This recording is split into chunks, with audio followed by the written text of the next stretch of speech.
All right, we're live here. Welcome to the Colorado primary.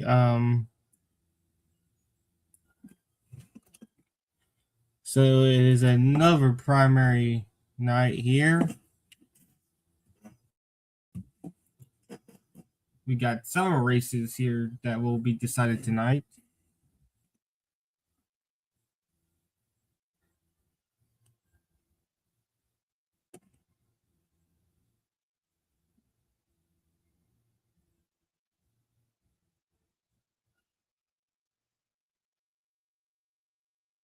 So we're starting here with.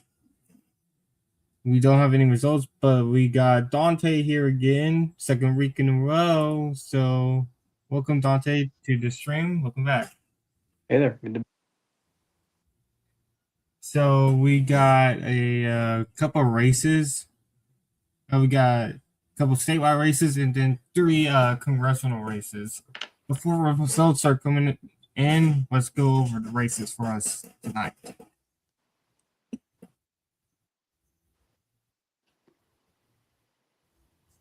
So what's going on with the governors, right?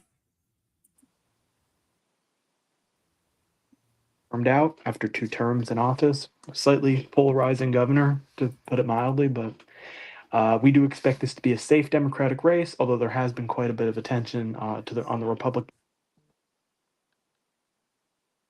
But starting on the Democratic field, because that's where most of the attention is going to be, this is shaped up to become a pretty intense and competitive race, which I don't think people expected at this time a year ago, between Michael Bennet, who is the state's U.S. senator, senior senator in the U.S. Senate. He's been serving in office since being appointed all the way back in 2009. Uh, So Bennett is one of three current senators running for governor this year. A couple weeks ago, Tommy Tuberville in Alabama won his primary with minimal opposition. And for a while, it seemed like that was going to be the case for Bennett. He did face a more serious opponent in Phil Weiser, who is the state's attorney general. I believe he's just wrapping up his second term now as well. Yes, he is. But most expected Bennett, who has quite a bit of name recognition. He's been in the Senate now. He's been elected to 3 terms in his own right. Bennett, you might remember, ran for president for the Democratic nomination back in 2020, although he did not perform particularly well, dropping out after receiving very few votes in New Hampshire and only appearing in a couple of debates. But still, lots of national name recognition, lots of statewide name recognition for Bennett. But Bennett never forced Weiser out of the race, and this seems to be at best now a draw. If anything, it seems like most people seem to agree that Weiser might even be the slight favorite. Weiser beat Bennett at the convention, and we have our first results in. Hold up, sorry, we have our first results in a And big, whoa, wow, a massive lead in the early vote for Phil Weiser out of Denver. whoa, that's He is, huge. That is Denver. yeah. Denver has. Oh, that was almost all the over half the vote for this That might be primary all the. here Let me in check. I need to check. That might be all the early vote out of Denver. Taylor County. It's a rural county right outside Colorado Springs. Uh, Goes to Michael Bennett, but obviously Oh, Denver is the very few big votes in there yet. prize. Wow, that's a massive lead for Bet for Weiser, and we'll see. So looking, so yeah, did, so yeah, basically Weiser has made the case that he is more equipped to take on Trump as a state attorney general. He's signed on to a lot of lawsuits against the Trump administration. He's gone after Bennett hard for voting for some of Trump's nominees. This has been an issue in the U.S. Senate primary and the Democratic side as well. And it seems like Weiser, even though he's not really viewed as a progressive or a leftist candidate, he's been able to harness some of the same anti establishment, anti Washington in particular energy that has been kind of sweeping the country the last year. And he's used that against Bennett effectively. And if he wins tonight, it'll be a kind of, even though Weiser is not a part of the left, he's not one of the leftist primary challengers we're seeing in a couple of the other Colorado races. He absolutely is running as kind of the insurgent candidate in this race. He was viewed as a huge underdog for most of the primary. He's crawled back into it over time, and a big lead for him in Denver. Obviously not over, but I'm trying to check to see if this is the early vote. I think this is the early vote, and if so, this is going to be a pretty rough. This is probably like a pretty rough situation for Bennett because we're expecting kind of a California type result in Colorado, where the early votes are, as votes continue to count, they're going to get younger. They're going to skew more progressive because Colorado has universal vote by mail. They also have drop box same day voting. So they have a similar system to California. I think they count faster. There's less people, obviously. But if so, we do expect the later ballots to favor Weiser, and this is not a good start for Bennett at all. He's going to need to find a lot of votes further in the state because we don't expect the oncoming votes in Denver, which there are still going to be a lot of, to be very good for him. To that end, this is like a decent start for Hickenlooper. Just can we move into talking about the Senate race, if that's okay? The Senate race. Yeah, we got the Senate race going on, and look at this. Hickenlooper is in a deadlocked match. Yeah, Hickenlooper is narrowly leading, partly because of his strength in other parts of the state. But as this stands, I would expect Hickenlooper to lose Denver as more votes come in. Now, I do think Hickenlooper is decently well positioned because, as you can see, he's doing And quite well in other parts of the state, and he's and not losing Denver here in a comes landslide more like Bennett votes is. coming in. Delta County, which is a pretty sizable one.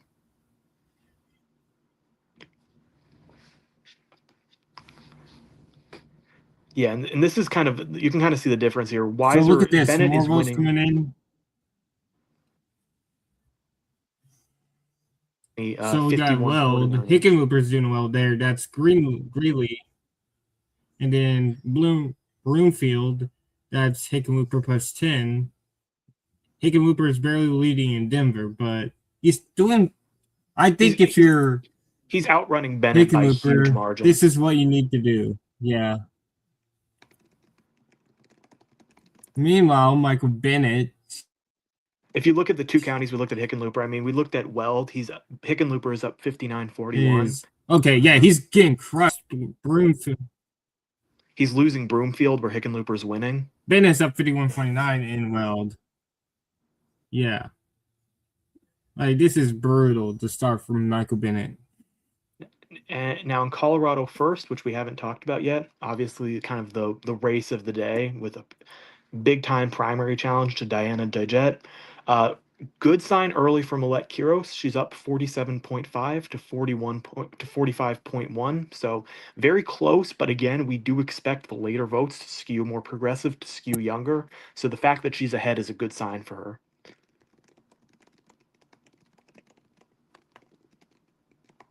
Yeah, look at this. She's up early here in Denver, 47-45.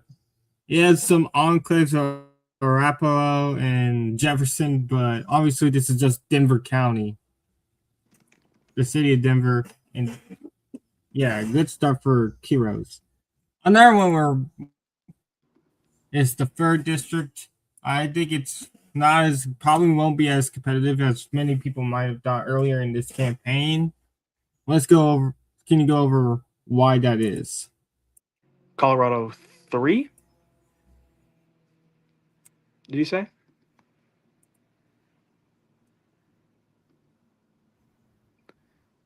Andy, which House seat were you talking about?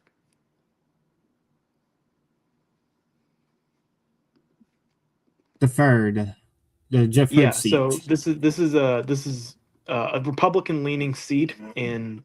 Oh, we just got a big drop of votes that changed the Democratic primary, although still very few votes in. Yeah, this is a Republican seat taking up all of the western side of Colorado and going all the way into Pueblo. And yeah, this district got some national attention earlier We're in the year talking about the when. third district, Dante. By the way, Yeah, no, I said if you western were side. asking about that. Yeah, that's what I'm talking about. Yeah, got some national attention earlier in the year when Trump announced that he would be recruiting a primary challenge to Congressman Jeff Hurd because Hurd opposed the Trump tariffs on Canada and Mexico. But then Trump kind of switched out of that and didn't do that. And uh, I think most people agree that a Trump-backed challenger in this district would not have been a good idea. Colorado's third district is a red-leaning district for sure, but it's not overwhelmingly red-leaning. If I can check the margin real quick, Trump won there by about 10 points, just a little under 10 points in 2024. So certainly a district that Democrats are kind of hoping to win or reach target for. Would have been easier with a Trump-backed challenger, but so Yeah, far it looks and like Jeff 4 Earl is years easily going to ago, overcome his primary challenge. yeah, 4 years ago, Lauren Boebert almost got surprised in this district by Adam Frisch, and it forced her to move to the other side of the state. But and her replacement is doing very well, it seems like. And let's talk about the eighth now, since that is the Republican held target that the Democrats really want. Yeah, this has been a pretty tightly contested one. One of the more probably the most tightly contested of any of the primaries of the Democratic targets in the state. As we see, the Republican primary for governor is starting to get hot, and we can talk about that one in a minute. Essentially, what's going on in this case is you have two Democrats, and there's kind of a generational divide taking place in this primary. Although early on, it does not look particularly close, but we'll see. There's still some time left to go in this one. You have Manny Root. You have two state legislatures in this race: Manny Rutinel and Shannon Byrd. Both initially, Rutinel ran as kind of the more progressive candidate, while Byrd was considered more the moderate. I don't think there's a lot of policy difference between them. Moderates have not gotten super, and progressive groups have neither group has gotten super involved in this race. But what I would say is that there's a bit of a generational divide between these two candidates because of their ages. So in the case of Byrd, you have a candidate who has been in the state house, was served in the state house from 2019 to 2026, and is 57 years old.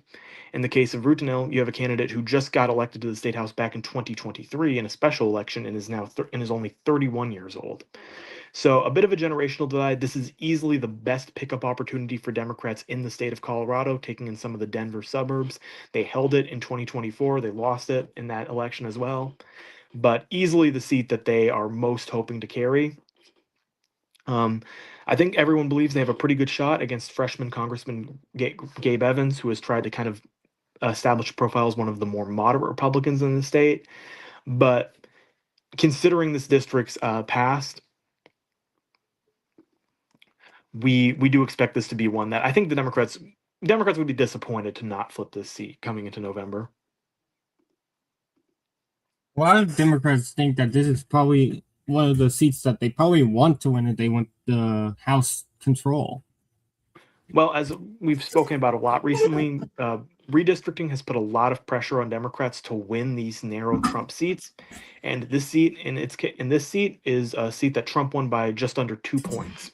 So, if Democrats are going to want to overcome the Republican advantage created in redistricting, they're going to need to win these marginal Trump seats. Yeah, and this seat is a definition of a swing seat. It was, I believe, Biden won it in 2020. Yeah, Democrats held it. Democrats won it in 22, but then kind of a small Republicans won upset to it. win it in 22. The Republicans won it in 24. That the former Congresswoman Caraveo was running but dropped out, I believe, due to her mental health. Yeah. So let's head back over to the governor primary, where Bennett has closed the gap significantly, but obviously that the start was very bad due to how bad he's doing in Denver, and we got okay. So Weiser starting to win some rural counties here. I think if Weiser starts to win rural counties, that's a bad sign for Michael Bennett in this case. Yeah, Bennett just has such a deficit to come back from, and in some areas, like Denver, we expect his deficit to get worse. So he's doing very well in the rest of the state, but if you also look, he's underrunning Hickenlooper in the rest of the state as well. Like kind of across the board, we looked at Weld County, we looked at Broomfield County, a couple areas that were close to finished, had reported nearly all their votes, and he's underrunning Hickenlooper pretty brutally across the board. So it's going to be it's Bennett's not completely out of it yet, but it's going to be like a tough ride for him back. As you can see, he's losing a bunch of counties that Hickenlooper is winning. And there's not a lot of votes in those counties necessarily, but together you add them up. Actually, here's a really strong example of this. Douglas County, suburb of Denver, 78% in. Weiser leads there 52-48. On the Senate race, Hickenlooper winning 62-38. Bennett needed to be Yeah, close to Hickenlooper to have a Hickenlooper shot. right now. Hickenlooper is winning every county right now that's reported. Yeah, I would expect this race to narrow, but Hickenlooper's in a very good spot right now. I think he's certainly the favorite to hold on. We've had this. If it was any type of year for a Democratic incumbent senator to go down, it would definitely be this year. We've already had two Republican senators go down, Cornyn and Cassidy. Democrats have held on to their incumbents so Yeah, a far. Democratic senator. I'm trying to remember the last time a Democratic senator went down, and I think it was probably like a technicality, like Arlen Specter, who changed parties. I But I can't believe it remember the was last. Specter. Yeah, but I That can't remember the did, last like Democrat who was elected as a Democrat to lose a Senate primary. It has not happened in a long time. Oh, you know what? It was Joe Lieberman. I know and that one's then also kind of weird, but it was yeah, Lieberman. and then Lieberman went back and won the general election anyway. Kind of like what Yeah, Markowski did. yeah. Although Murkowski did not run as like her own party. Lieberman started his own party and never rejoined the Democrats. And Lieberman lost that race to Nevermind, who's now the governor Mhm. of the state of Yeah. Connecticut. I guess with a bit of a quiet moment, we can talk about the Republican primary for governor. Now, of course, we do not expect the governor's race in Colorado to be at all competitive this year. Colorado has become, sorry, one of the safest blue states in the nation, a remarkable turnaround from just a decade ago. But kind of an interesting race.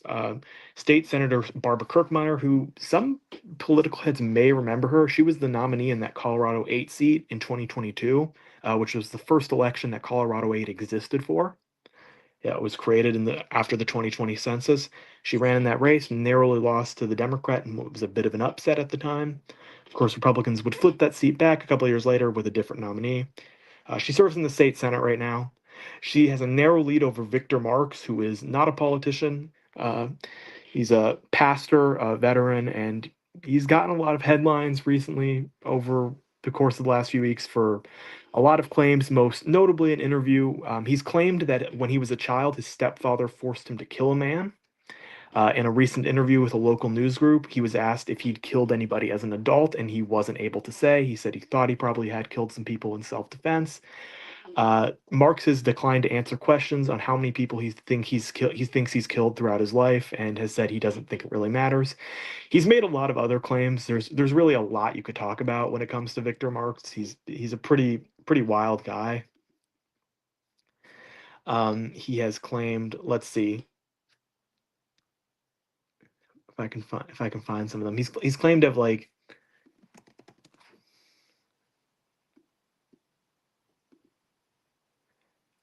rescued people from And ISIS by the way, I believe confinement that there's a facilities. third party Yes, there is. There is an that independent candidate, Greg that's wild. Lopez. If You might you remember. are a political junkie, yeah, he ran for the fourth district. He was the interim congressman between the time where Ken Buck resigned and when Lauren Boebert took her place in her new district. Yeah, he was running as a Republican, but he has since dropped out to run as an independent. And this could be notable because both Kirkmeyer and Scott Bottoms, is third place candidate right now, who serves in the state house, have said they will not support Marks in the general election because of an obvious litany of reasons. Scott Bottoms has also gotten some coverage recently because of his support from of one of his supporters who has said that people like Jared Polis and other Colorado officials should be hanged, and has accused them of being parts of a Jewish conspiracy. Scott Bottoms has kind of joked about this and said that that man might still have a role in his administration. So that's been the controversy with him. But obviously, a lot of focus on Victor Marks, who right now looks like he's got a decent shot at being the nominee. He's not doing well at all well in Denver, and he's losing a lot of these kind of areas around Denver. But he's winning in Pueblo County, and he's doing quite well in the rurals. So that might be end up being one of our closer races of the night. Michael Bennett has closed the gap a bit here. He's now trailing by just 12 points. But Yeah, obviously, it's been a good set of drops for the centrists on both sides. Hickenlooper has jumped up to a 14-point lead. and here's Jefferson County, that is Littleton. That I forgot all the Denver suburbs there, but that's probably the second most populous county in the state of Colorado. Let me check. Outside of It Denver is proper, I fourth. believe. Yeah, it's the fourth. Let me guess, it's behind Arapahoe and Adams. Obviously like the biggest, but I wonder. I think El Paso might be kind of big. We'll see. El Paso El Paso is actually the is biggest. Colorado Wow. Springs.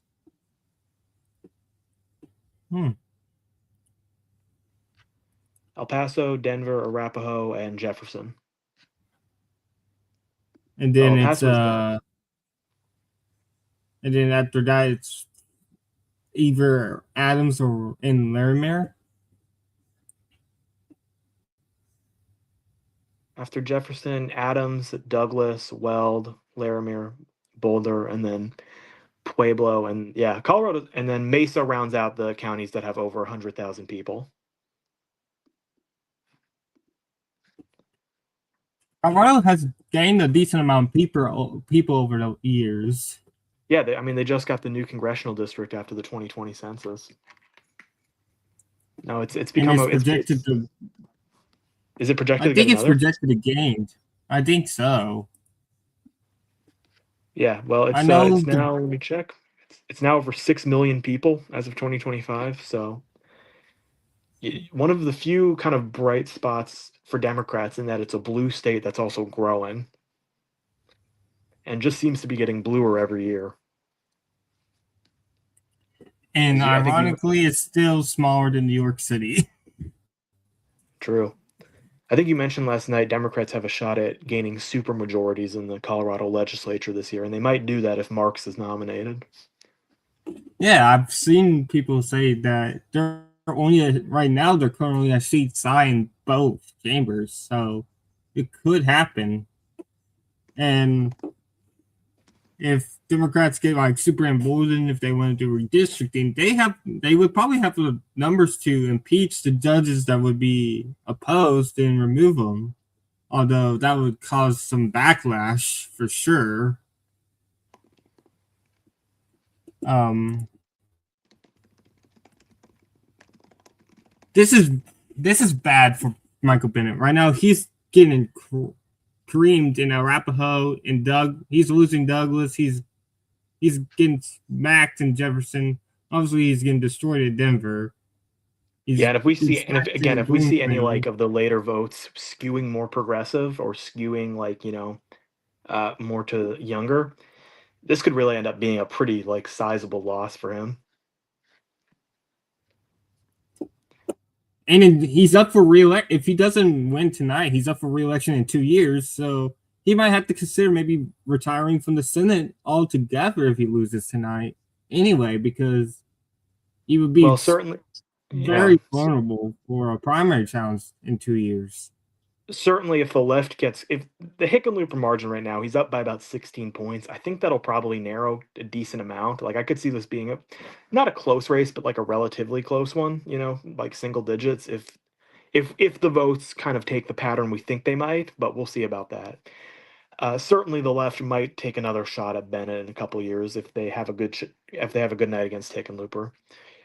Because again, we have these votes outstanding that we think are going to be bad for Bennett, and he's still down by 11 points.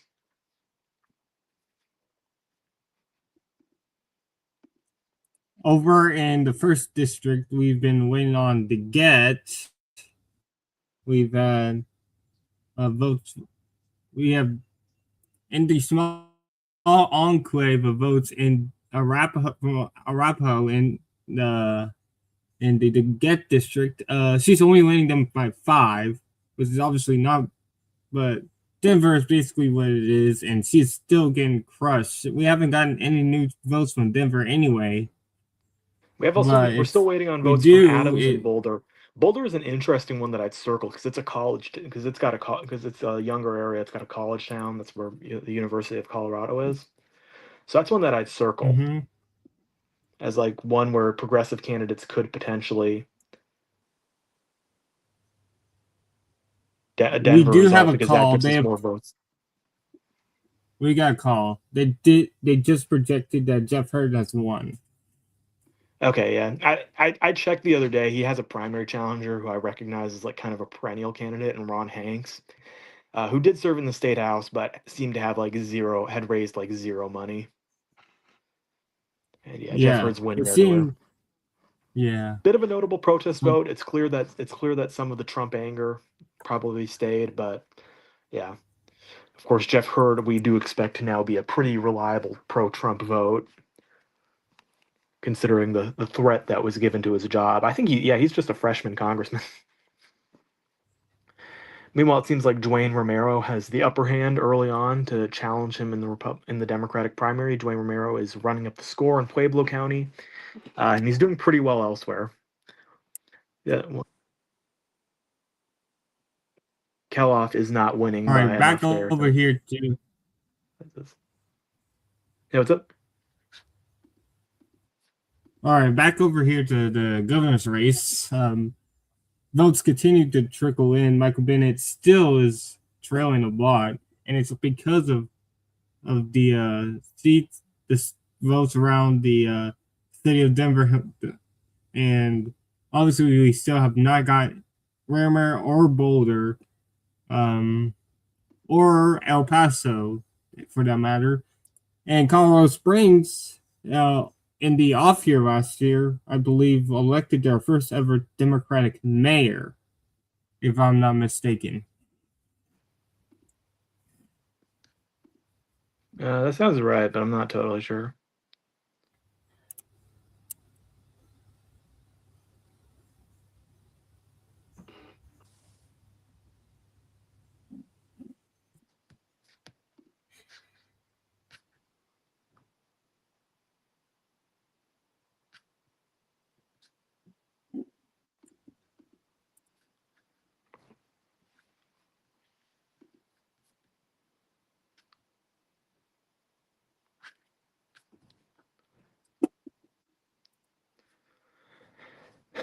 Kind of a quiet standstill here.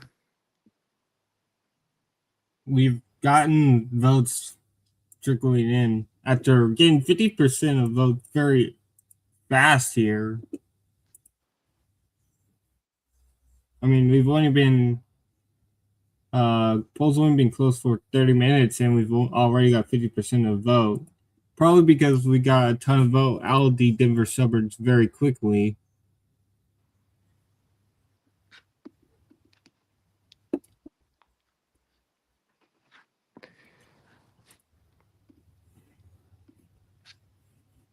What did the I wish we could gotten exit. We get exit polls for these type of primaries.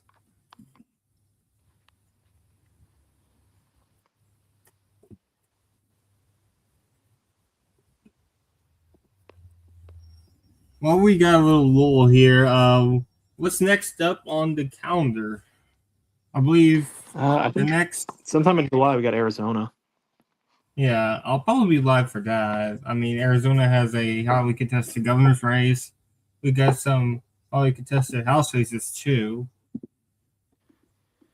But after let me check the calendar here to make sure I get the dates right. Yeah, Arizona on July 21st. Quietly on July 28th, South Dakota will have its runoff for governor. But then the next big one is going to be August 4th, when we'll have primaries in Kansas, Michigan, Missouri, Virginia, and Washington. Virginia is holding them kind of later this year. I guess they must have pushed them back. That's interesting. I didn't. Yeah, I think they Virginia is pushed usually a it big back. state. I think they pushed it back due to the redistricting measure that ultimately got rejected by the Supreme Court, and I believe it's because uh, when it's still like very Republican from the days of Donald, and because I don't think Youngkin ever had the state senate in Virginia. I'm not entirely sure about Youngkin, but I know that Republicans had a huge hold on the state's legislature for a while.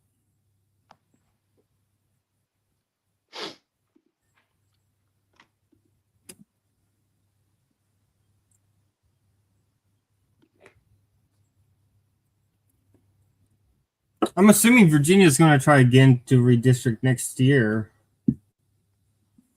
Like I think they'll. Yeah, I think they will be trying again.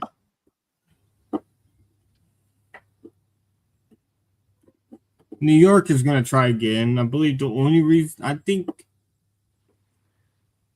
the only reason why they couldn't get it done is because the Supreme Court said it was like too close or something like that.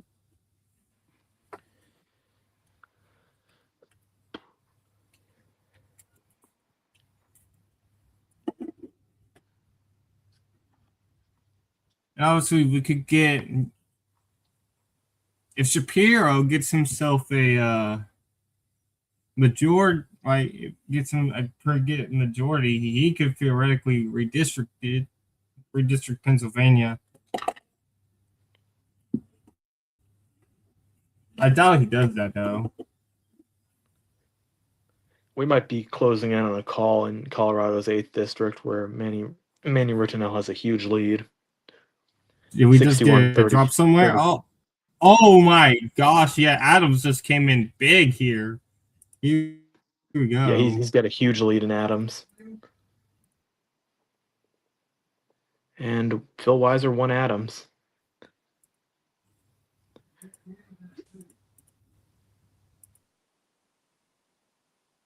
Underperformance for Bennett. Weiser is winning Adams 52-48. Hickenlooper is winning it 54-46. So let's go back to the governors. We got Adams there. We got almost all of Adams, right? Oh wow. Okay. And Boulder just came in too. And whoa.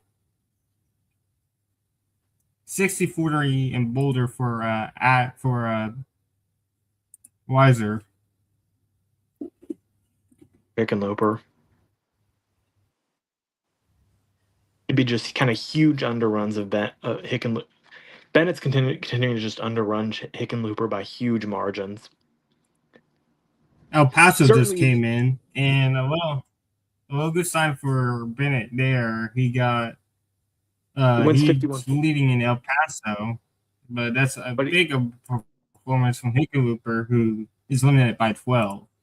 So yeah, Hickenlooper's we're in just very, very good what shape. I'd like to see the late drop, the mail drops before calling that one, but I do think Hickenlooper's a pretty heavy fit, pretty close to like a lock at this point. It's not completely dead for Gonzalez.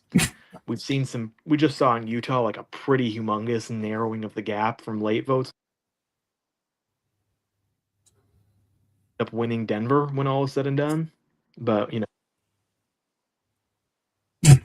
certainly I do think she would have wanted a stronger margin in Boulder than that, but that's also a place where I think the late vote could narrow for her. On the alternative, it's it's not Bennett isn't a better place than Gonzalez is, but he's really challenged.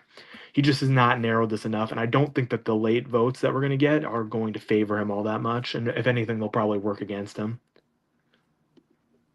Yeah, it's just brutal night for Michael Bennett here, and I don't know where he can make this margin up in the rural areas. He needs to have some sort of reversal in the Denver metropolitan area.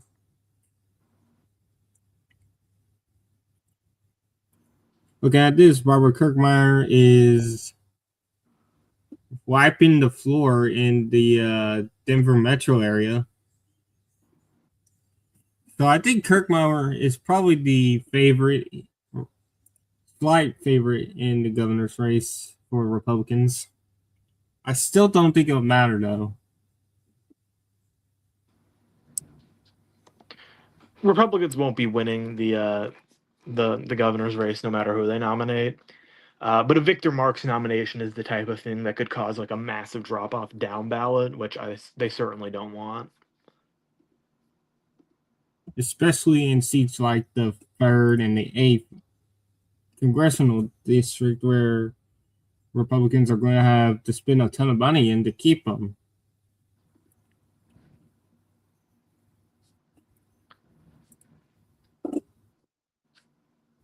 And while we were talking, by the way, El Paso coming in puts Michael Bennett into the single digits, but still it's going to be a tough climb for him.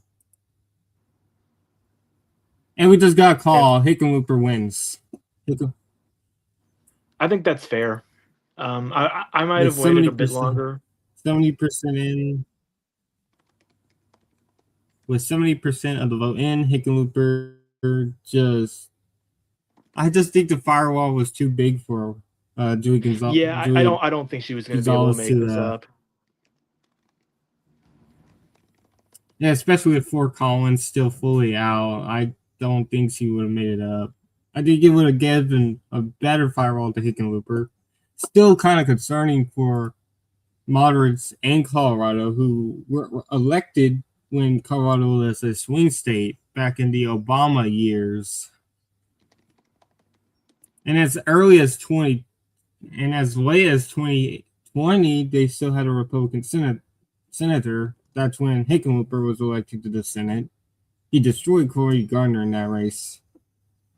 But he did underperform Biden, though, I think. And he did have a bit of a weak performance in that primary. Obviously, he wasn't technically an incumbent, but he did not have the greatest run in that primary either. Yeah, I think I was streaming that primary too because we had several other states that night too.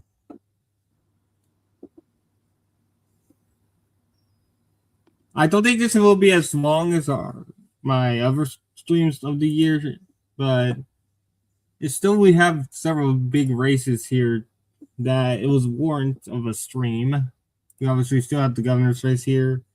It's going to come down to how good does Michael Bennett, if the first mail drops, if the first E-Day drops come in and it's looking bad for Michael, I mean, it's worse for Michael Bennett than the early vote, then it's probably wraps.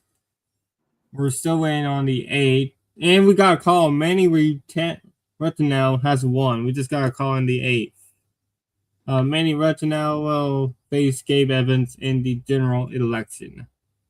Going to be a very competitive race, but we'll see. I think there were concerns about Retinol, but I do think he moderated a bit during this race. And obviously, at 31 years old, I think a lot of Democrats were just looking for a younger voice, a fresher face than was the case with Shannon Byrd.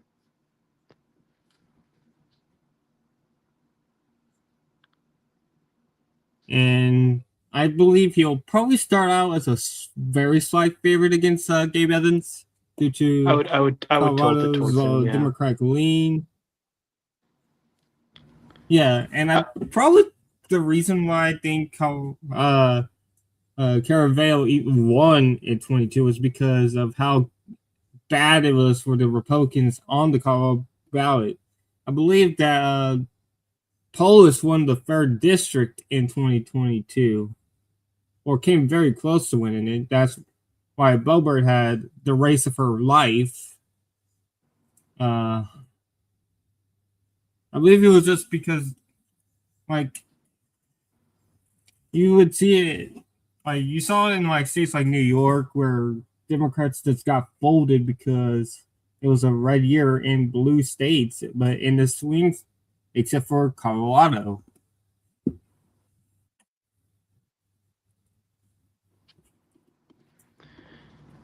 Yeah, I mean, I want to get the second Denver drop before I make a projection in a CA the governor's race.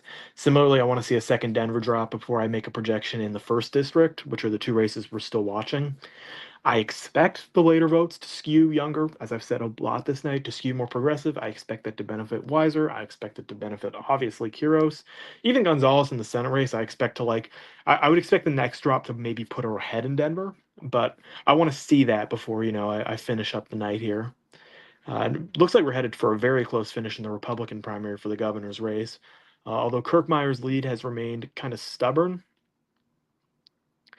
there's obviously nowhere near as many votes for Republicans in Denver County as there are for Democrats, but still a lot outgoing there. So we'll see where that leans. Obviously, strong performance for Marks in the Worlds, but I wouldn't say overwhelmingly strong, although he is winning El Paso County and he is winning Pueblo County and he's winning Mesa County. But he's losing areas like Adams, he's losing areas like Larimer, losing Denver, losing Douglas, losing Boulder, losing Jefferson. So, I'm not. We'll see if there are enough votes in the rural parts of the state that are more Republican for him to make up for that. For that, Lambert came in and it favored Bill Weiser for 10 points, which is obviously not great for Michael Bennett, obviously. again, we look at Hickenlooper's margin. Hickenlooper's winning there by 14, so a 24-point underperformance. It's hard to find a path for Bennett. I would like to see the late vote, some of the later votes counted before I make that call, but it's very difficult to see a path back for him at this point.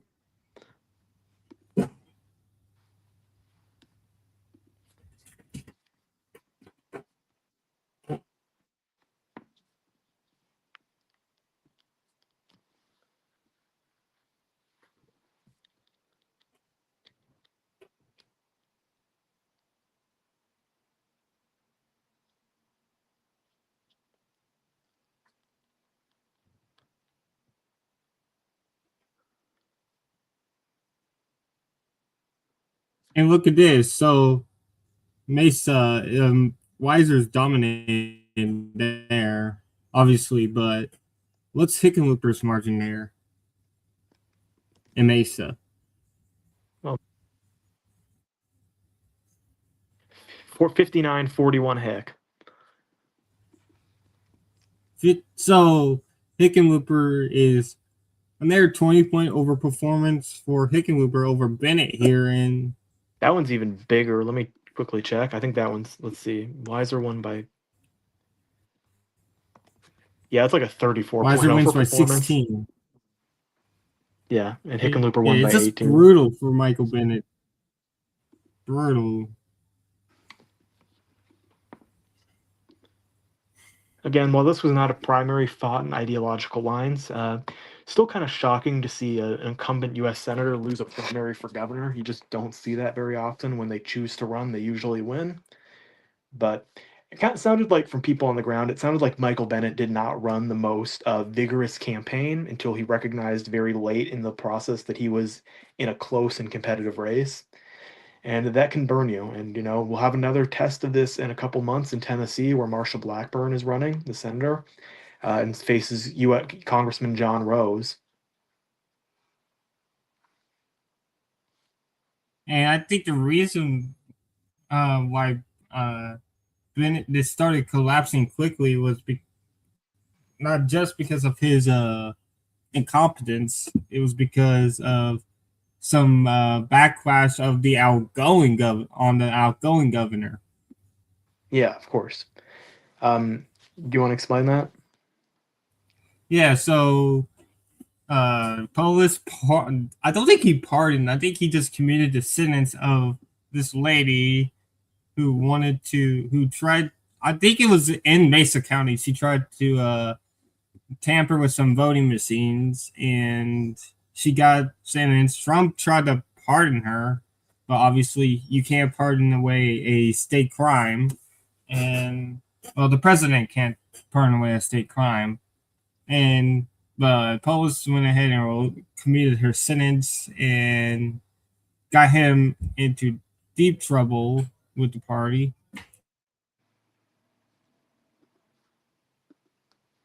Yeah, I think that resulted in kind of a just general establishment backlash. And Bennett did really try to distance himself from that. He really tried to distance himself from Polis, as did everyone in Colorado. Basically, everyone condemned that decision. There were even some Republicans who took issue with it. But I do think the anti-establishment backlash, like, kind of gained some momentum from there.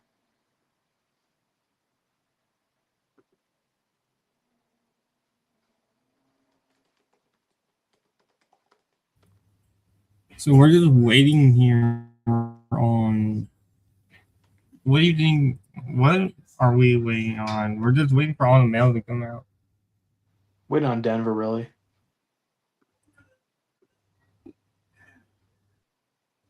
Yeah, the first has been stalled out since the first drop.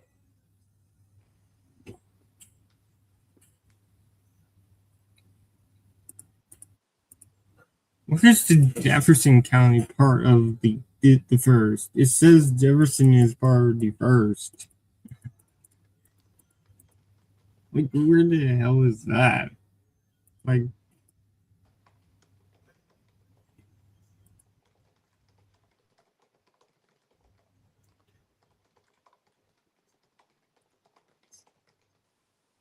Hickenloopers, the lead is starting to decrease a little bit.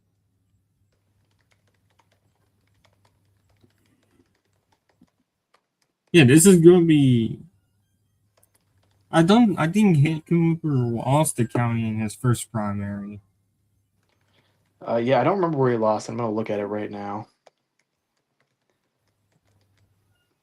Of course, losing Denver would be a far more notable blow.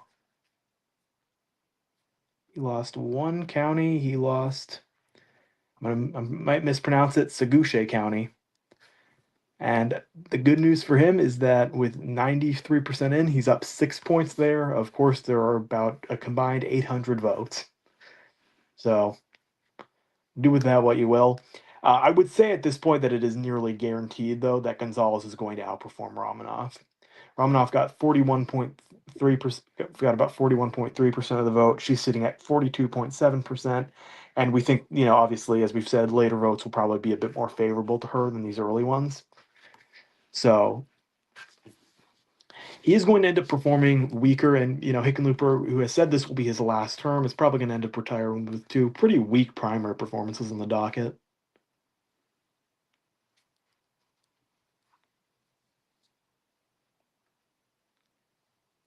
What will be Michael Bennett's next move since he's on track here to lose the primary here?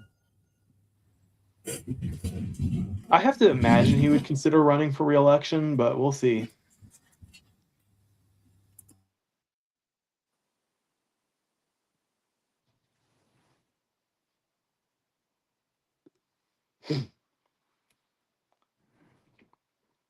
We continue to get more results in from rural areas and whatnot.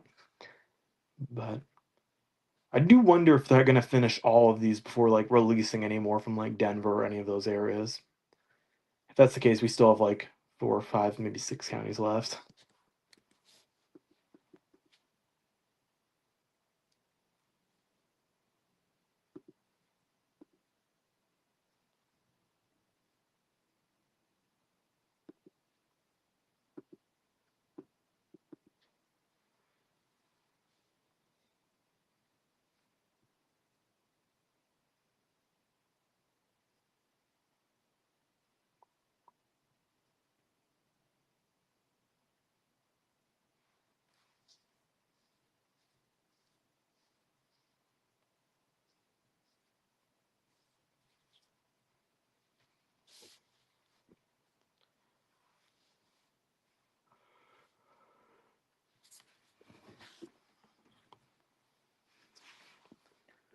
continue to wait for a call in the 3rd district primary for Democrats in Colorado.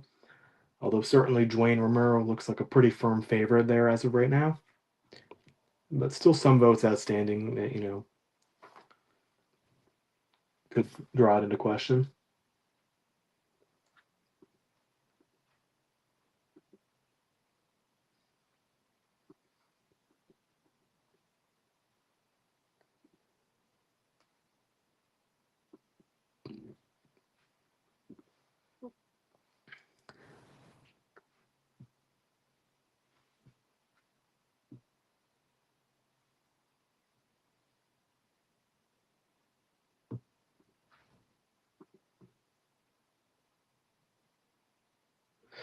So an interesting thing to think about with this Hickenlooper thing is, I think he's still the favorite, but a couple months from now, Ed Markey in Massachusetts facing a primary challenge from Congressman Seth Moulton. Not an ideological battle like moderate v left, like Hickenlooper v Gonzalez. If anything, Markey is the progressive, Moulton's the moderate. But still, you wonder in an era with such anti-establishment fervor, if maybe Moulton's going to push Markey. And obviously, Markey survived and knocked off his primary challenger in 2020. Representative Joe Kennedy III. But I do think we're in a very different era than we were in 2020. It would not surprise me if that race ends up being kind of competitive. We've seen some polling already that suggested that it is quite competitive and there are a lot of undecided. So we'll see. It's not going to heat up for a little while now, but I think that's an interesting race to think about.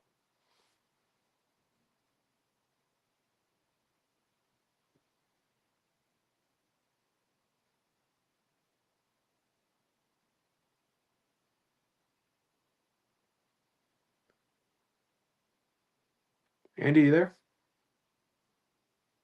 All right. Where we at with the votes? So last game. We've yet to get any more from Denver. It's been kind of a while.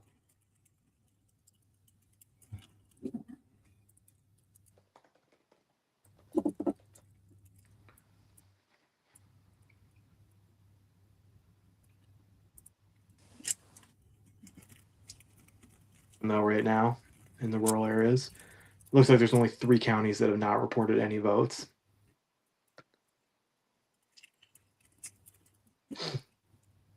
So hopefully, once all that's done, we can see another Denver drop, which would go a long way towards ending the drama in our 2 remaining uncalled races.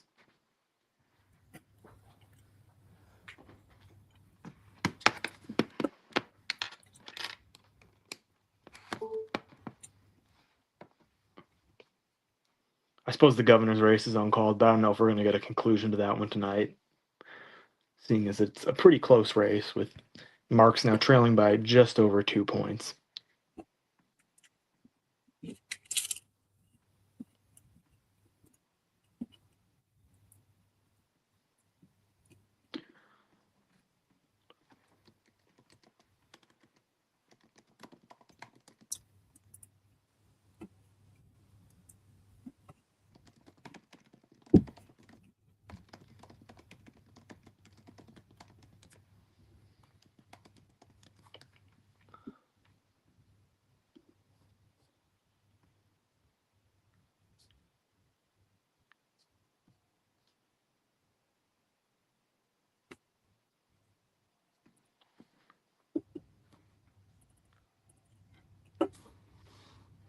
But we obviously know where each candidate's strong suits have been. So obviously here for Weiser, it's been up here at the Denver area, out towards Boulder and Fort Collins, and out here in the 3rd district area. I believe Weiser's winning in the 3rd district. And then for Michael Bennett, obviously Colorado Springs and Pueblo has been his best areas, and then everywhere else has been this rural areas, and he's been doing absolute garbage in them.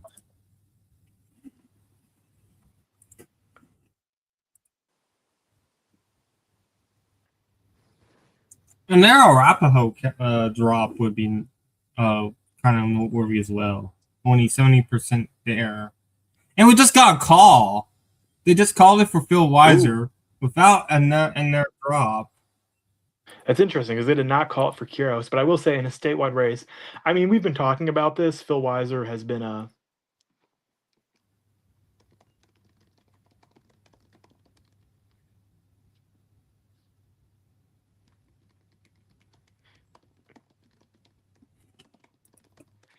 yeah, we've been talking about this. The path for Bennett.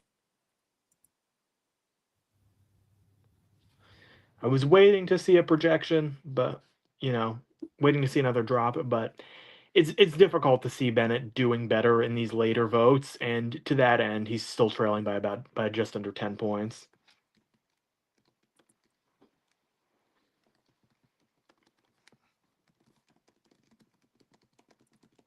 Do you think a Denver drop might be coming because of that?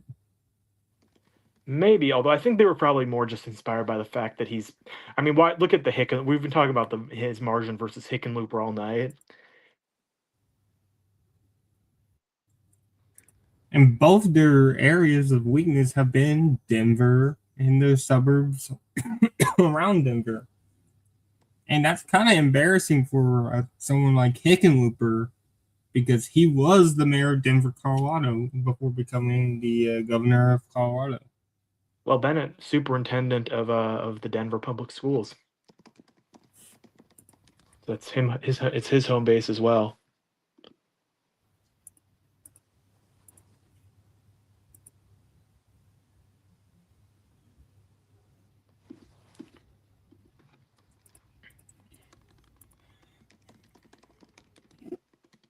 Do you think the reason why they challenged Hickenlooper was because of his age?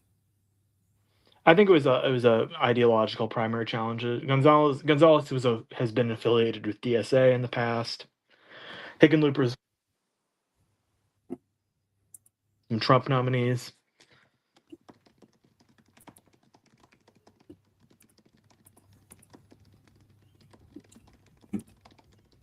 That 2030 primary is gonna be interesting.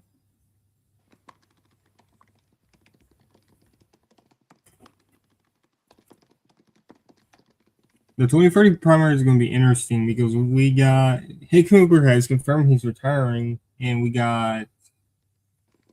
there's a ton of young Democrats in Colorado that are looking to take a shot. We got Joe Neguse, we got Michael Bennett, not Michael Bennett. We got Jason Crow. We got Jason Crow. We got Brittany obviously Peterson, probably.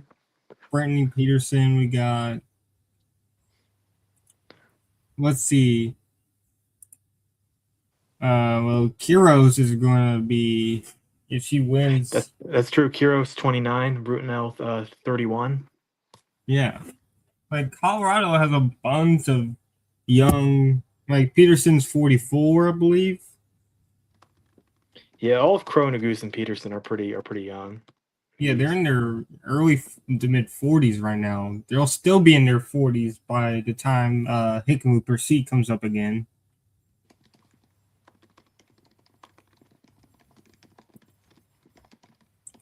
For funsies, let's check in on some of those other prime. Did they all run on opposed? Crow, Peterson, and Neguse?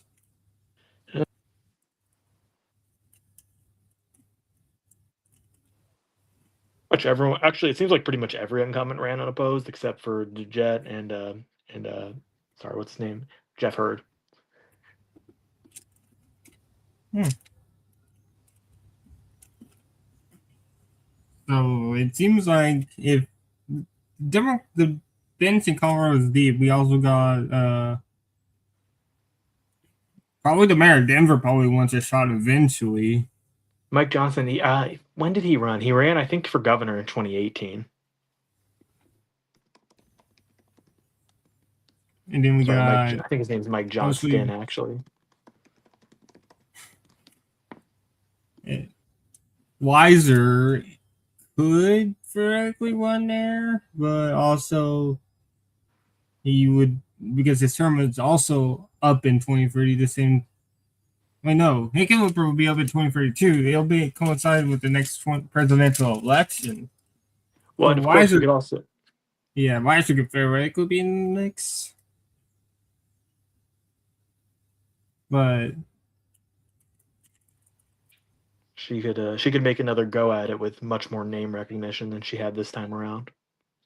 yeah, Gonzalez. Yeah, we could also see obviously um, if Hurd, like all four Republican seats in Colorado, probably going to eventually be filled with Democrats. The way that Colorado is trending, they might not even need to gerrymander at this point. It's just how the way Colorado is shifting that probably only one seat would be saved, and which would be probably Bobert's. Everyone knows he's a very universal underperformer too. So Well, we now have Jenna Griswold, who's currently the Secretary of State and just won the primary to become the attorney, and will likely be now the next Attorney General. So that's a name as well.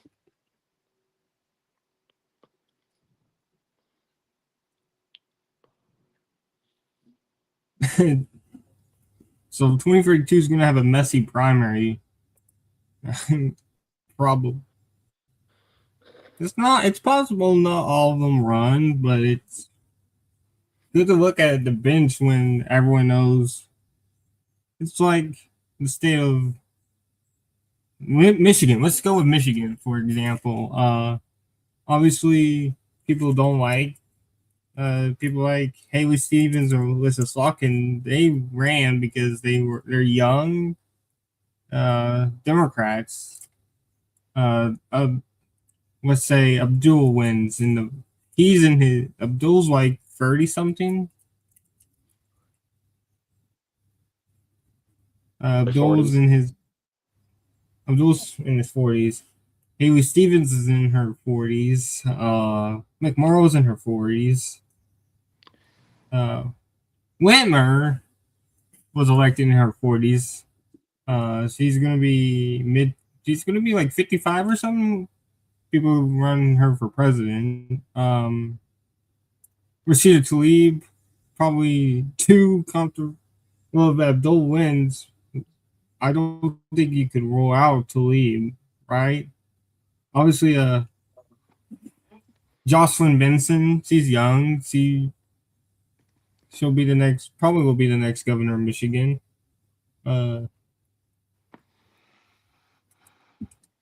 like Democrats have built, even though a lot of the party in power is in their 70s. Chuck Schumer, Chuck Schumer, he's in his mid to late 70s. Uh, Obviously, the poor leadership in the House for many, many years were Pelosi, Hoyer, and Clyburn. Uh, they were not even, they were in their 60s when they took power. Pelo- um, even though the leadership is are in the older side, their bench, like Colorado, all their members are in the 40s. It's going to be messy when someone like Hickenlooper retires and young Democrats start trying to run because a lot of these candidates ran like Hickenlooper and it was a big problems like Democrats didn't really want Jana Mills. She was 78 and the generational divide, the political divide between Mills and Blattner, and then that's why like Democrats won.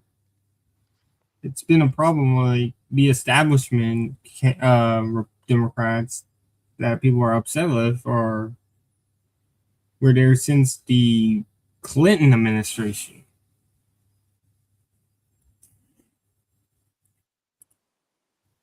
We still have yet to get any votes out of Denver. It would be nice to get that. we did get some more vote out of Adams County, and it benefited Michael Bennett a little bit. So we'll see if that sticks in state in counties like. We'll see if that has some shows something for Denver when Heroes the Denver drop eventually comes.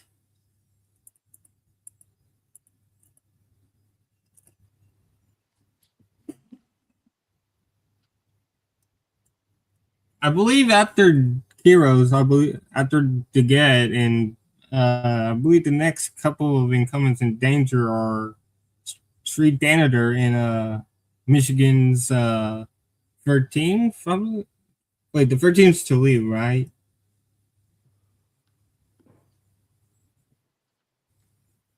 Hmm? What's Shree's district? Shri? Yeah. He's the 13th. Oh, Right? I I thought think that the was lead. to leave. I think she's the 12th. She's the 12th. All right, so Shree's is the 13th. He He's was. in uh how big in trouble is he? Like, is he like Dan Goldman in the Get type trouble? No, it's hard to tell. He's been running ads. So is his opponent Don McKinney, who's a state representative. Don McKinney's been been doing making a lot of noise, attempting to request a debate recently, which is usually something that the candidate who's trailing does. I think that race just hasn't gotten a lot of attention right now, but I think after this primary, I do think that's going to become kind of the next progressive area. McKinney's been endorsed by the Justice Democrats. He's been endorsed by the DSA. So I think that race is probably next to get quite a bit of attention, especially with a bunch of eyes moving to Michigan to begin with Abdul Sayed. Abdul Sayed. Is there any more incumbents that might be in trouble over than Shree In Michigan or just in general? in general? Well, let's think about that for a minute. There's been some recent attention thrown at.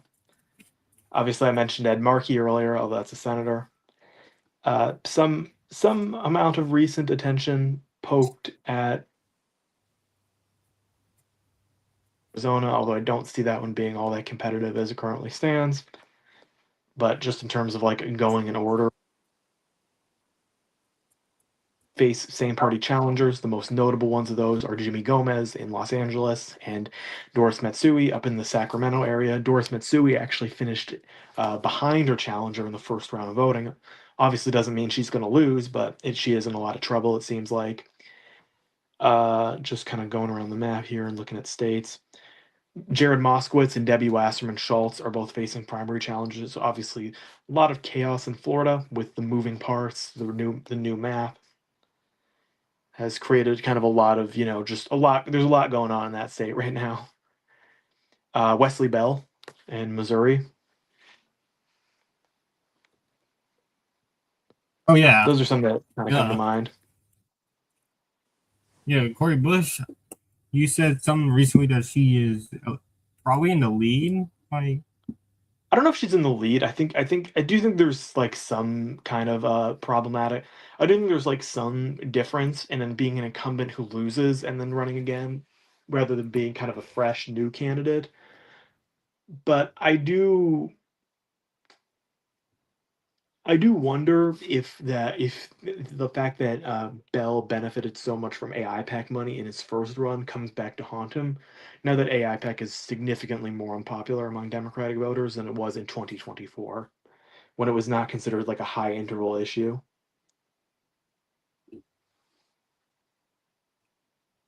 and then speaking of incumbents, we recently had the discussion about Dan McKee. Like, it seems like he'll probably be the first governor who actually had served a full term to lose in the primary since uh, another guy that we've been comparing Mickey to, Neil Abercrombie. Like, it Yeah, just Dan seems like McKee's he's done. in a bad spot. Probably still has a lot of undecideds in that race, but Yeah, I would imagine he's probably done. His disapproval rating is close to 80%. You know, it's funny, over the last few years there's kind of been like a bit of a debate because Neil Abercrombie lost his primary in 2014 for governor of Hawaii. He lost his reelection primary by 35 points. But he got about 30% of the vote. And in Nevada in 2010, Jim Gibbons, a Republican governor, he lost his primary by less than 30 points, but it was a three-way race, and he got 27% of the vote, about that, so or thereabout.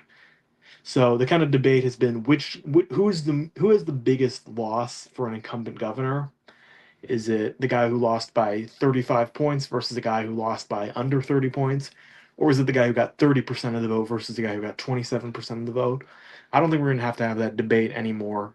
There's a good chance that Dan McKee breaks both those records because, from what I understand, he has really only one serious challenger.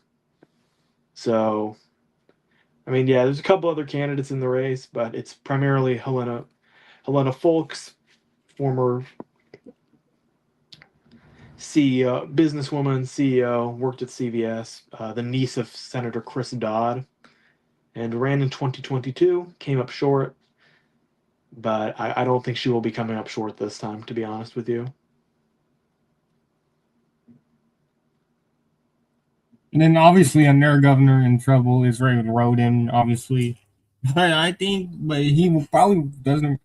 If you're counting like people like the Rodens, then the last time an incumbent actually lost was 2018. But I believe the last time an incumbent governor lost that served a full term was Abercrombie in 2014.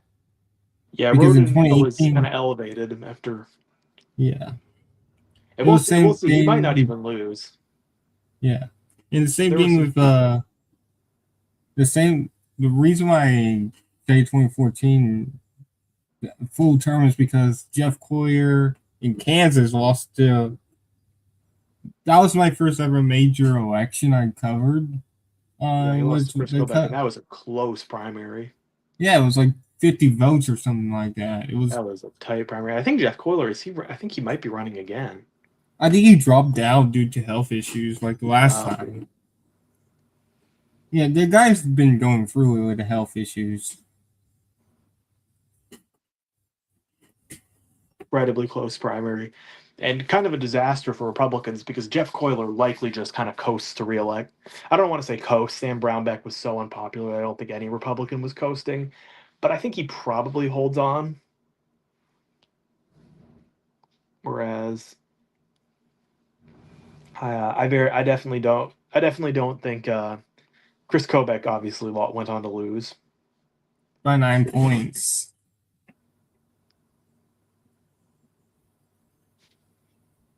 And then the next year, and then in 22, like it annoyed me that I think that my only race I got wrong in my predictions in 22 was Kansas. I predicted that Dirk Smith was going to win, but Maury Kelly won. It annoyed me Okay. because I think that we didn't even get any polling out of that. Yeah, actually, I got that one right, and it wasn't even that great of a governor's cycle for me. I missed like several races. I think I missed Arizona. I think I missed Wisconsin. Um, but I got Kansas right, kind of off just like a vibe. Shoot, I missed Arizona. I forgot about that. Arizona, I think, was a pretty valid miss. I do, looking back on it, I do think I probably should have gotten Wisconsin that year. But I think Arizona was a pretty valid miss. We had a lot of polling that showed Hobbs just narrowly trailing, and polling was overall very accurate in 2022. It seems to only be inaccurate when Donald Trump is on the top of the ballot. Yeah, I don't think there's anything wrong with having gotten Arizona. Yeah, and plus everything was signaling to Hobbs being completely done, and then like Loki just think that she won because Kelly carried her, A race that I was having and a lot of trouble with down the stretch that year that I picked it right because I ended up kind of just sticking with it. But was Oregon. the Oregon governor. Yeah, that was the year it was a three-way race, Oh and yeah, Kotek won by like less than 4 points. I think I completely whiffed on. I think I got all the Senate races right, though. I think I got all the Senate races right. What do you put for Nevada? Linar, I believe. Wait, no. I think it And was. I think I did get it wrong. One wrong in the. I think I did get Nevada wrong. Nevada was the It was toughest either. one. I did get Nevada. That was a perfect run for me on Senate races. I Little think awkwardness in I. Georgia, but I had Warnock winning in a runoff. Yeah, I did. I had it as Wing D because I thought that Walker wasn't going to do well in a runoff. And then, what did you put for uh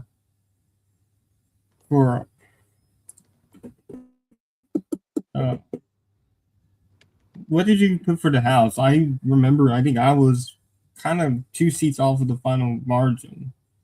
The House was my worst prediction that year. I gave a little bit too much credence to Republicans. I can probably find my prediction. I don't remember what it is offhand, but I know that I overestimated Republicans. Not by a crazy amount. There were definitely some people who predicted bigger majorities for Republicans To that be year. fair, to be Credible fair, people. to be fair, Dobbs didn't come down when it did. I mean, to be fair, The Democrats Dobbs. was going to. Everyone talked about the an October surprise. The October surprise came in June. That is why I think Dobbs could put. Like you were here when we were in the. It was your first year on these streams. We were talking about New York, and it was we all thought that seat was about to flip. That Republicans were about to get even closer to getting a quote more closer to the majority than they were in after the 2020 election. And Pat Ryan just it was New York was Was the defining point because Nebraska and Minnesota had special elections a couple weeks before where we saw, I and found my then New York prediction. came. Oh, I was for 8 seats off.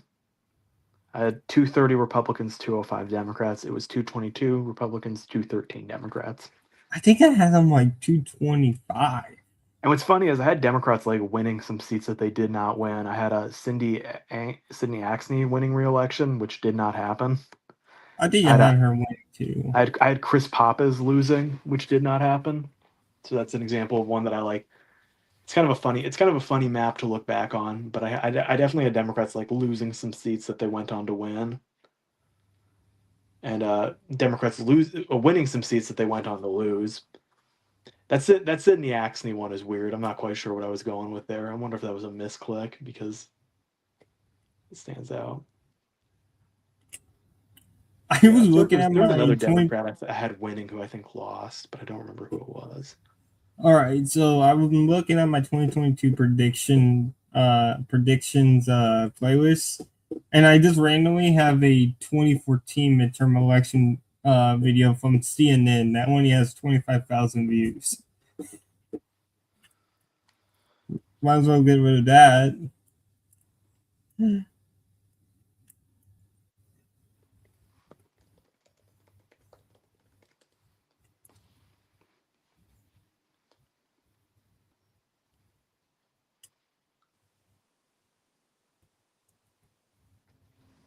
Well, really, I think I was pretty close in with in the house.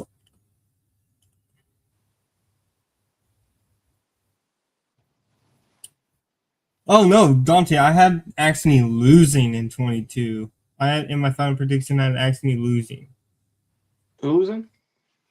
Axne, I was Actually, three. yeah, I had her winning, and that's definitely one of my weirdest predictions of the year. I don't know why I was confident that she'd hold out. Oh, I got you beat. I had Eric Sorensen losing in Illinois seven Okay, in I Illinois did have him 17. winning. Did have him Yeah, winning. I had him losing. I mean, in terms of like predictions that I missed for Democrats, like the reason I underestimated Democrats. Let's see, Chris Papa's going down. One of the ones that was like a early like alarm bell for Republicans to me that night was Rhode Island second. I had Magaziner losing. So when he ended up winning like kind of easily, that was like a very early bad sign for Republicans to me. All right, I Um, missed this one. I missed Gabe Vasquez winning in I got that. I got that one. I mean I had it as till R, but I still had him losing. I had Susie Lee losing in Nevada. That was one I that think I Ralston. had her losing too. I I think I listened to had John her and Ralston. Horsford. I I, think I, I I had used her. Okay, I had her losing, but I had Horsford narrowly winning. I think that would have been more embarrassing if I had her and Horsford losing. I had Horsford and Titus losing on, but I listened to Ralston, who's usually really accurate in Nevada, and he helped me get the Senate race right, but he predicted Susie Lee would lose, so You that's know where I got what? that one. The reason why I think I predicted Trump to win Nevada in 24 because I think I used Ralston for that. I find it weird that I some of my 24 predictions were kind of close. I had like the one I think I missed all but Nevada. I think I missed all but Nevada and Arizona because it seemed like those were for months. It seemed like those were gone. And then I think I got the only one I got wrong. The ones I got wrong were Pennsylvania, Wisconsin, Michigan, and North Carolina. Like, but hmm. Oh, here's one. I predicted this 2 years too early. I had Adam Gray winning against Oh, John Duarte. I think I might have had him winning too. Let me check. Did I? Why did I do this? I had Juan Sicamani as a likely R, but I had Eli Klein as a lean R. That probably should have been flipped. I did. I think this is actually another one that I predicted Democrats would win, when they didn't. Yeah, no, okay, this is kind of a funny one actually. I had David Valadao losing. Dude, I had him winning. I saw the vision. I saw the vision. Yeah, I'm not sure what I was doing there. Especially because I didn't think it was gonna. Also saw the vision with Mike Garcia. I did have him winning.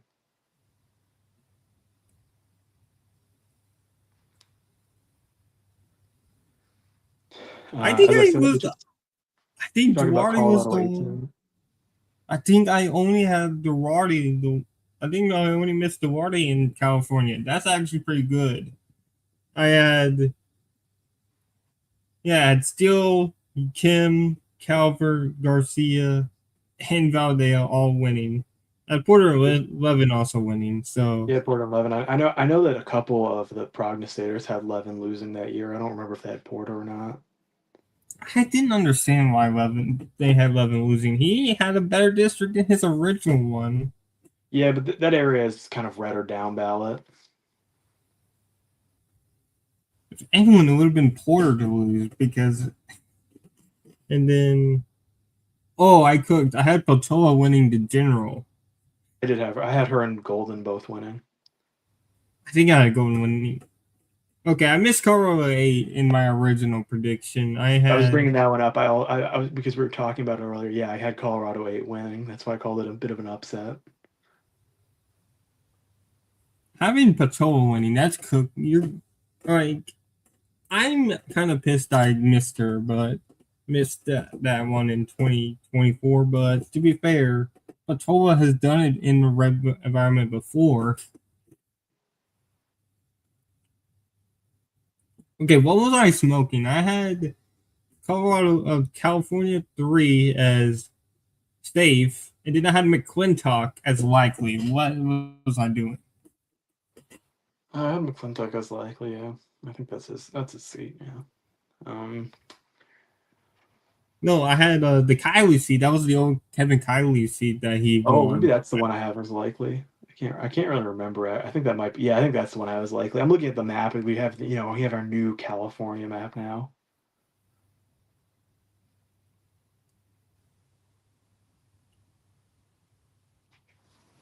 Oh, I think this is a very funny miss. I had okay, that's funny. I had Washington 3 as a likely Republican.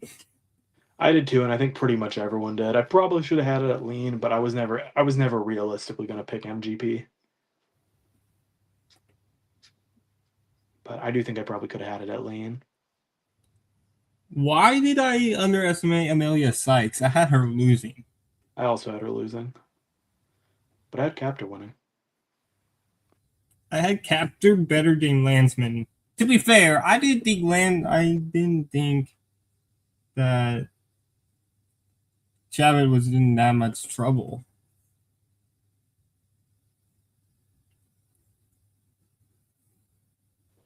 Well, I don't know. What did you have for the Pennsylvania seats? The Wild and A little the hard to see, 7 and 8. but I had Susan Wild losing, and I had Chris Deluzio losing. I did have Matt Cartwright hanging on though. Lean D for his seat, Lean R for the other two, and then You had like R for BA Chris one. Deluzio losing? Yeah, I did. I had him That's Lean R. wild. That's wild. I'm sorry, that was wild. I think he ended up winning. Yeah, he ended up winning handily, I think. And then I had Cartwright and Wild losing. And then I had King winning. I had all right, that's kind of embarrassing. I had all the New York seats as Democrats. I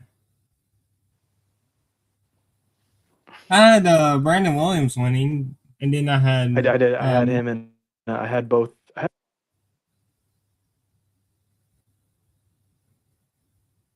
Williams winning, and then I had Molinaro losing, Lawler losing, and I had Santos and the Esposito I look. losing as I well. look. You can't tell my results because the pick. I might have had Santos winning, but I can't really. I can't really tell. What was I thinking there? I had Lawler getting crushed, but I had Pat Ryan barely winning.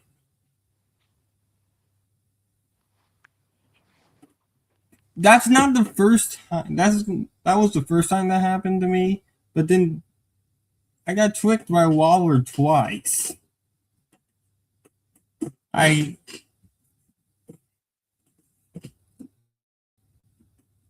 I think this is embarrassing on my part. I had Lawler losing twice.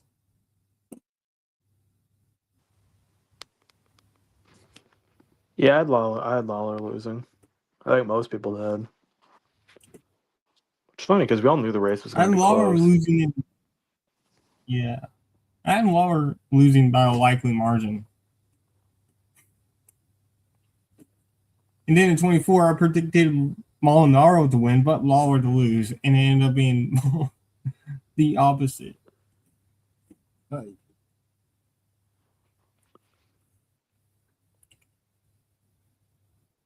What did you have Virginia to? I'm kind of curious. I wonder if New York Times is just like lazy on these returns. Let me check NBC because I've heard. Gornaki's still live, so I guess they haven't called it.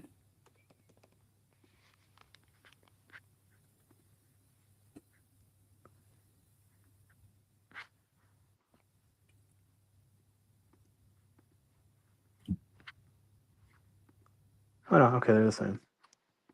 Yeah, Kornaki's just chilling with his producer, looking at.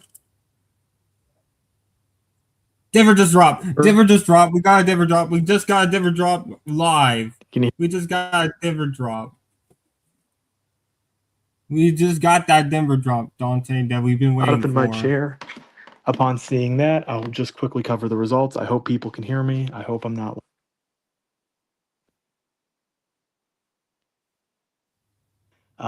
And it was a great drop as we expected for the insurgent candidates. Weiser was up 65-35. There wasn't much room to grow. He's up 63 634 now. So obviously, we know where that race is going. In the Senate race, Gonzalez took the lead. She was trailing by less than a point. She now has a 1 point lead in Denver. And in Colorado 1, Millet Quiros jumps to a 4 point lead. So, as we expected, in all three of these races, the insurgent candidate, the more progressive candidate, ultimately benefited from this drop. And there's still a decent amount of votes outstanding in Denver. So, I think they've already called it for Weiser. I wonder if they'll call it for Kiros now or if they'll wait for another drop. I could see some networks calling it. I think we're pretty much there. I just wanted to see one more drop. She gained a couple points. She's likely to continue gaining with the remaining ballots. Yeah, There's still quite a few ballots outstanding.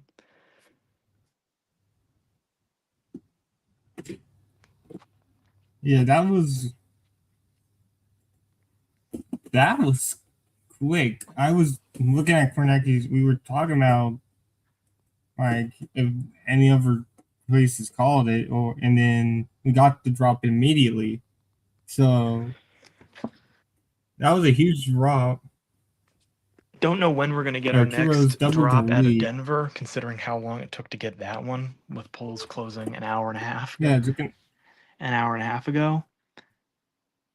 Yeah, So DDH2 we shall just have to called it for see, but Kiros. certainly DDH2 has kind of a called it for sign that Kiros. probably going to end up with, I think we've already called two of these races. We'll see what the margins end up being. They have not called this first district race yet, which ultimately is becoming kind of the last thing we're really watching here. It's hard for me to see a path back for Diana DeJet.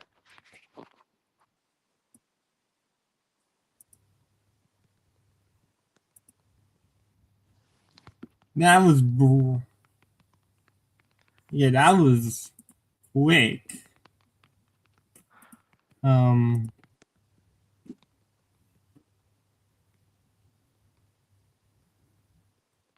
oh, I can hear you, Dante. I think you're glitched.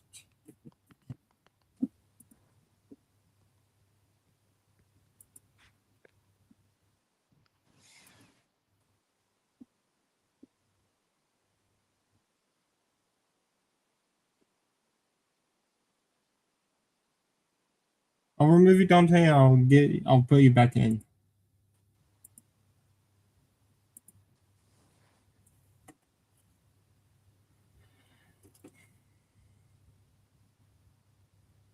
Yeah, that was a huge drop. I And think that's VoteHub has called the it. Hub's called it. All right. VoteHub has called it for Kiros.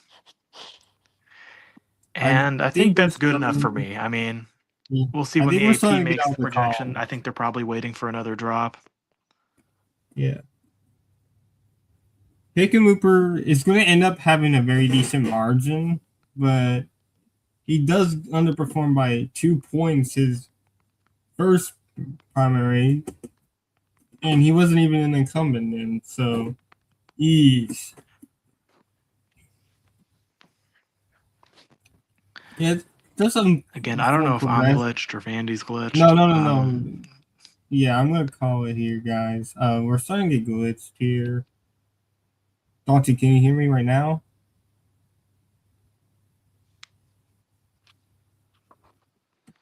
I'll remove you and I'll bring you back again, Dante. Uh, you hear me now, Dante? Hold on. You hear me, Dante?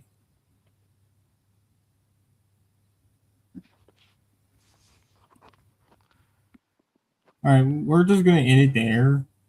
We pretty much know where this is going. Um,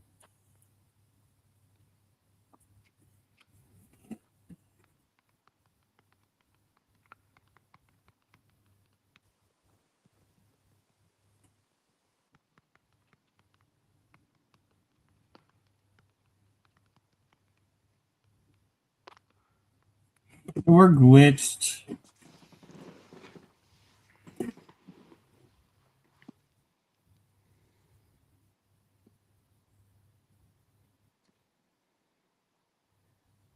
We're into here.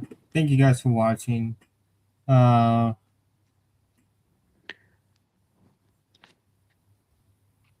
And me and Dante will see you again probably next month.